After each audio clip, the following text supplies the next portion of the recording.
जीवन के तीन तल हैं। तीन। एक तो चेतना का तल जो कि स्थिर है, हिमालय सा अडिग, हिमालय सा अचल। फिर दूसरा शरीर का तल, तो शरीर का तल भी स्थिर स्थिर सा। और जैसा शरीर का तल स्थिर है वैसा ही चेतना का भी। तुलना की जा सकती है,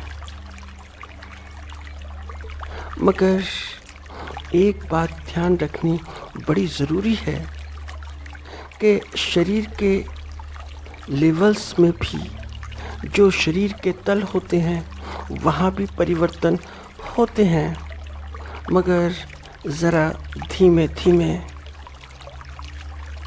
गति धीमी धीमी, मगर परिवर्तन होता है। वह एक अलग की बात कि परिवर्तन में ज़रा लंबा समय लग जाता है, मगर परिवर्तन आवश्यक रूपेण होता है।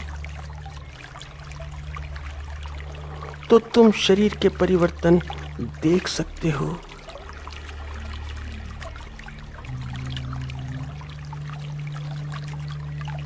मगर चेतना में कोई परिवर्तन नहीं होता।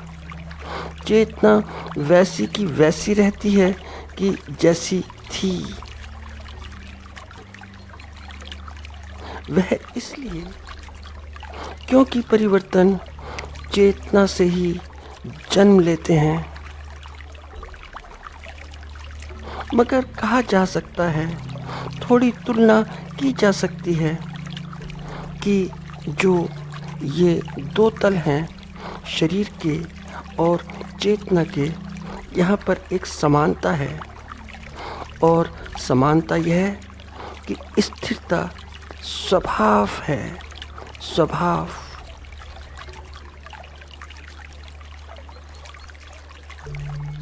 तो कुछ कहा जा सकता है थोड़ा बहुत कि जो ये दो तल हैं दोनों में समानता है, स्थिरता है। इसलिए ऐसे व्यक्ति जो चेतनापूर्ण होकर जीते हैं और दूसरे वे व्यक्ति जो शरीर के लेवल्स के ऊपर जीते हैं, दोनों में बड़ी बड़ी समानता बाहर से दिखाई पड़ती है। समानता इसलिए क्योंकि दोनों ही मस्त हैं, क्योंकि दोनों ही फक्कड़ हैं। तो इसलिए क्योंकि स्थिरता है तो दोनों का स्वभाव बाहर से लगभग एक जैसा होता है।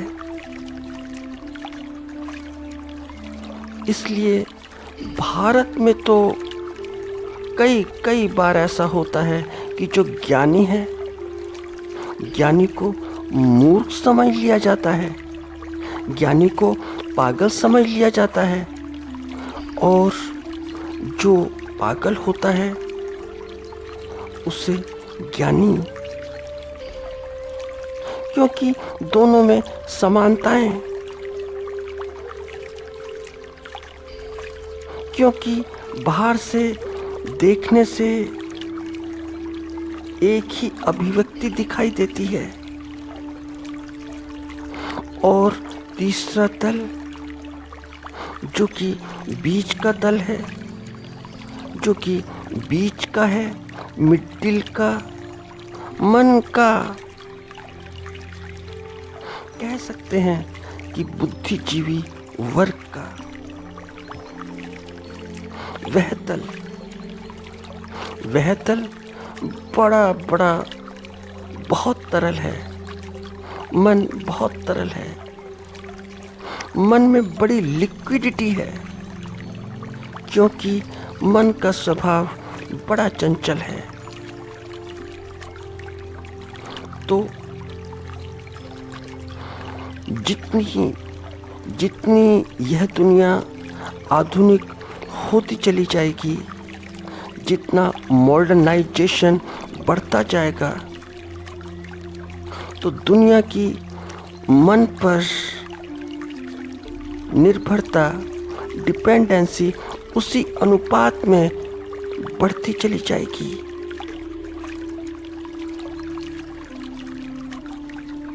क्योंकि भौतिक विकास मन से ही संभव है। मन से।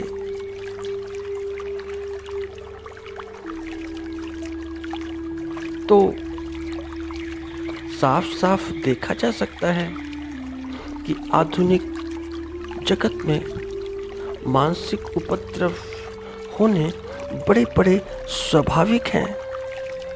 और ये मानसिक उपद्रव होते हैं संबंधों में, रिश्तों में, नातों में। फिर ये उपद्रव चाहे फैमिली के हो, एक परिवार के हो, या दो परिवार के हो, या देशों के, इससे कोई फर्क नहीं पड़ता। इससे कोई अंतर नहीं पड़ता।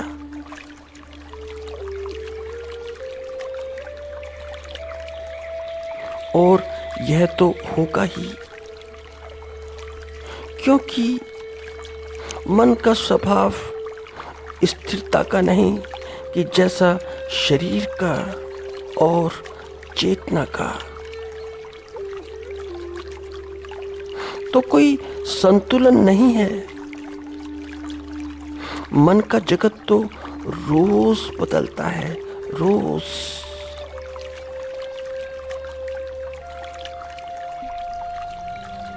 तो भौतिक विकास के लिए तो मन का जगत बड़ा अनिवार्य है, बड़ा अनिवार्य होगा ही। मगर जीवन के लिए मात्र भौतिक विकास, जीवन में मात्र भौतिक विकास हो तो फिर जीवन सारा अधूरा है, इनकम्प्लीट है।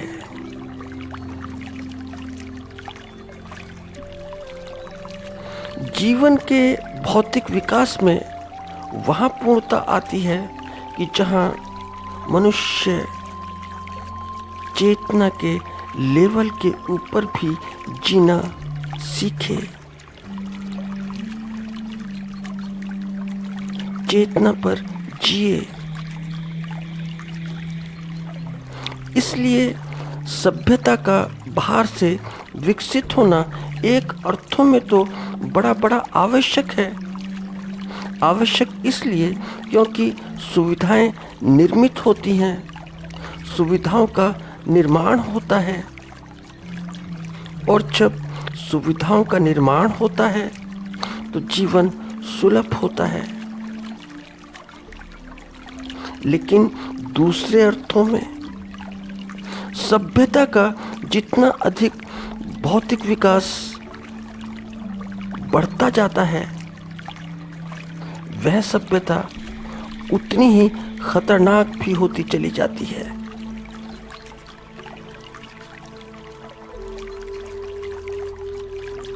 ऐसा मत समझना कि भौतिक विकास जीवन का विकास है।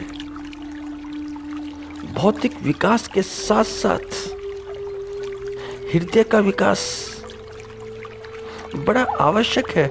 और हृदय के विकास का बस एक ही उपाय कि हम चेतना के लेवल पर जीना सीखें। महाभारत काल बड़ा विकसित था, बड़ा बड़ा विकसित।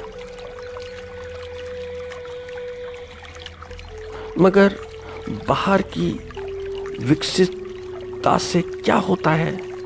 फिर तुम क्या करोगे? जमीनें हड़पोगे, लोगों को लूटोगे, सारे उपद्रव मचाओगे, राजमहल में जो स्त्री है उसको अपमानित भी करोगे।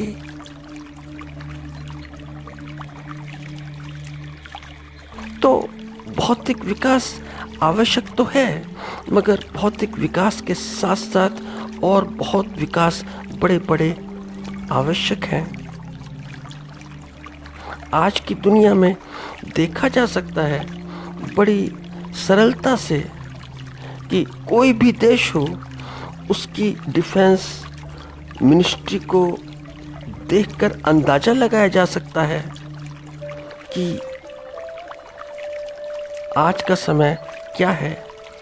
उनके डिफेंस बजट खुद बोलते हैं कि अकेला भौतिक विकास तो फिर मानव सभ्यता खुद आत्महत्या भी कर सकती है और किसी भी दिन कर सकती है। कुछ ही पलों की बात, कुछ ही क्षणों की बात, इस सभ्यता का सारा खेल खत्म और फिर वही पाषाण युग, वही आदि मानव होने में कितना समय लगता है? कोई समय नहीं लगता है। फिर हम वैसे ही हो सकते हैं कि जैसा मानव भूतकाल में था।